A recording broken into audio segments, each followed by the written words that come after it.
Raoul Wallenberg was born on the 4th of August, 1912. So this is the year we remember him particularly strongly, since he would have been 100 years old in August, early August.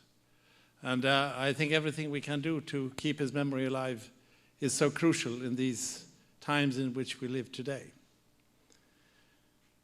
I have followed Wallenberg's life since I grew up. My wife's best friend was and is Nan Annan, grandniece to Raoul Wallenberg, and her mother is Nina Lagergren, the half-sister of Raoul Wallenberg. They had tea with Nina for 8 years after school, and Wallenberg was the subject. So I got it from the family.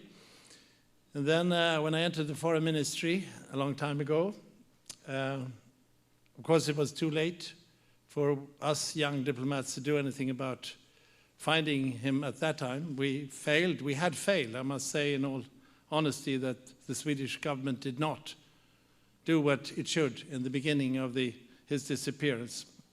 So the first phase was finding him in person, finding him physically, and we didn't.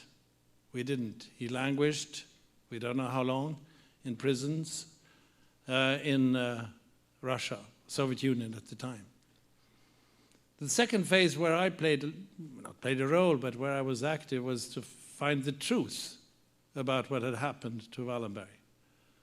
That was, and still is partly, a painful period of finding the truth. Since the changes in the Soviet Union, since the fall of the Soviet Union, things were easier, and we had much better cooperation, but still I think there are things to find out about Wallenberg.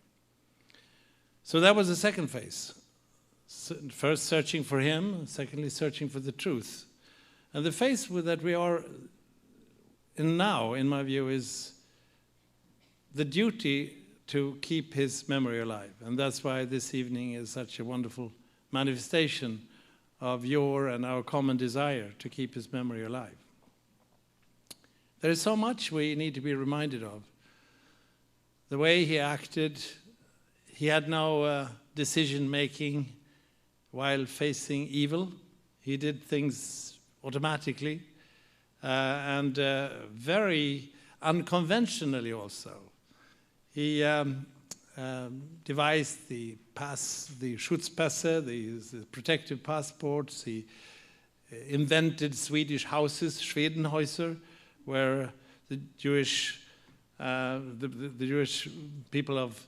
population of Budapest were hiding. He went right to the trains to Auschwitz and pulled out people, and showed personal courage to a tremendous degree. Was never tired. He was working day and night.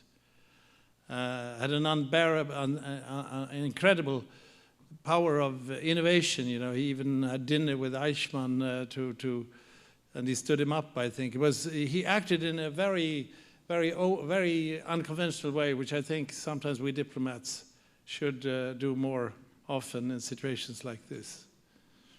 Sometimes one shouldn't ask for instructions, just go for it.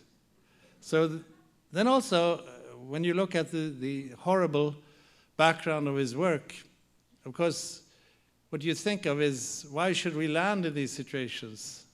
Why should we have to be the Wallenbergs? Why shouldn't we do better in terms of prevention? Why don't we listen to the early signals, the early vibrations in the ground, knowing that things will go wrong, so that we don't have to wait for those horrible moments, those years that we saw, that darkest period of modern history. So I think Wallenberg is also a reminder of the importance of prevention, of early warning and acting early.